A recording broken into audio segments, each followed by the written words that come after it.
Saludos amigos, bienvenidos a La Hora Literaria. Este es un espacio en el cual conversamos sobre los libros, su gente y temas de actualidad.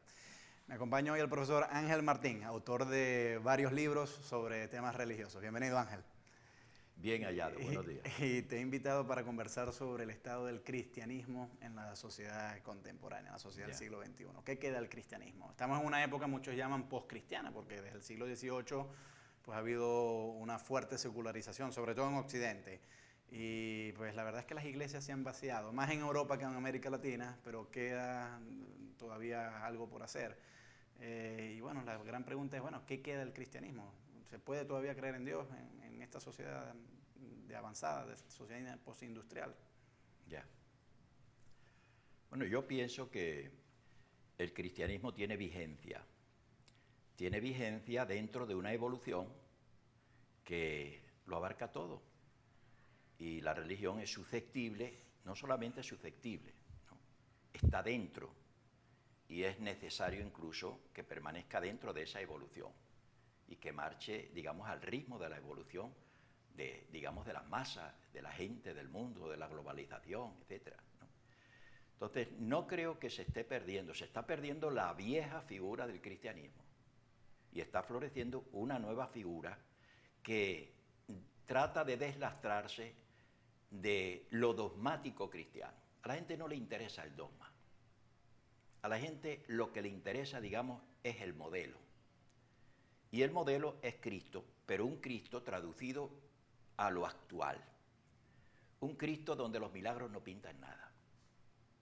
Ese fuerte asidero, digamos, de antiguo, ¿no? El Cristo salvador, el Cristo redentor, el Cristo que es, digamos, el que soluciona mis problemas, el que me da esperanza de vida eterna, etcétera, etcétera. No.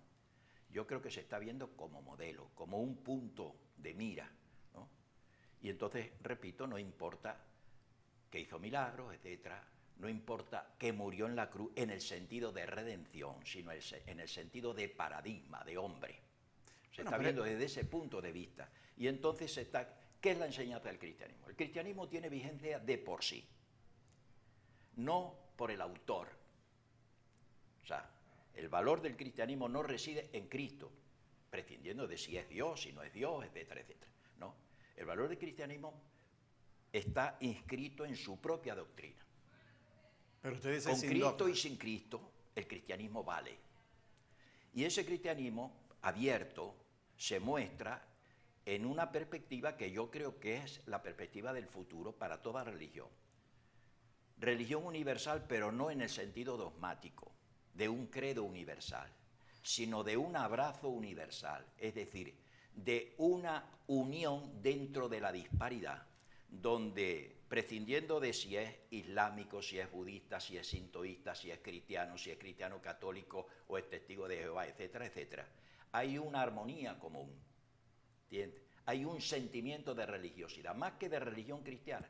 Yo lo vincularía y le daría el sentido de la religiosidad. Bueno, pero aquí que abarca todo, que te preguntas por todo, etcétera. Pero esas preguntas y esas dudas forman parte de una unidad. Pero acá pareciera que usted está jugando con palabras, porque o sea, la palabra cristiano tradicionalmente pues parece remontarse a un conjunto de credos que quedaron especificados en varios concilios, el concilio de Éfeso, el concilio de Nicea. Entonces muchas de estas doctrinas proceden de esos concilios. Usted pareciera decir, bueno, el cristiano del siglo XXI debería prescindir de todos esos credos. O sea, y Claro. las doctrinas que se enuncian ahí, la Trinidad, la encarnación, el pecado original. No interesa, Javier. ¿A qué me interesa a mí, por ejemplo, si Dios fue uno y trino? Primero, si Dios existe o no existe. Ese no es mi problema. Mi problema es mi existencia. ¿Qué hago con mi existencia? ¿Cómo me comporto con mi existencia? ¿No? ¿Qué valores quiero representar? Y parte de eso me vienen no del cristianismo constituido en iglesia, en sociedad, etcétera, ¿no?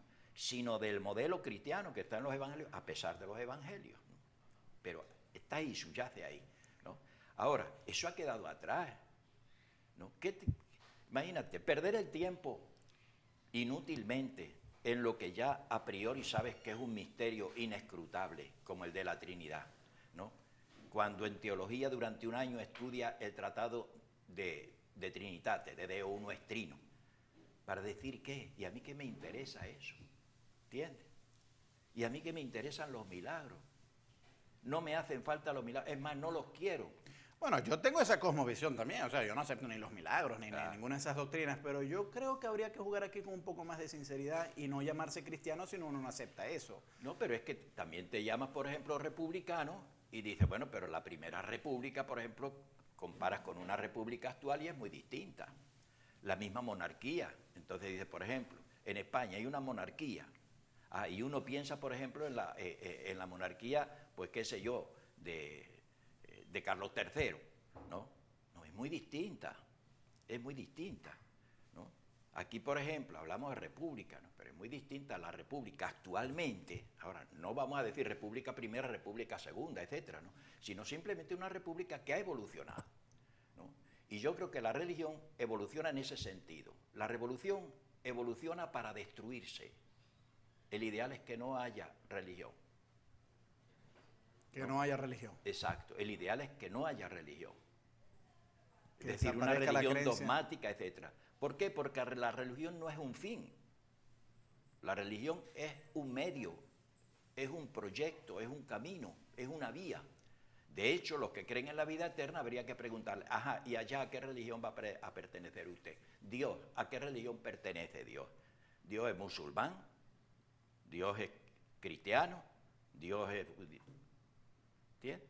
Es decir, eso se acabará hasta a juicio de la Sagrada Escritura. Por ejemplo, el mismo Pablo dice eso. Cuando era niño hablaba como niño, pensaba como niño. Cuando llegué a ser adulto deseché las cosas de niño, ¿no? Y entonces cuando habla, digamos, de la otra vida, o sea, de la vida eterna, ¿no? Entonces dice que allá será transformado. Allí no hay hombres, no hay mujeres, etc. Vamos a ir a hacer una pausa y ya regresamos. Estamos en la hora literaria y me acompaña Ángel Martín.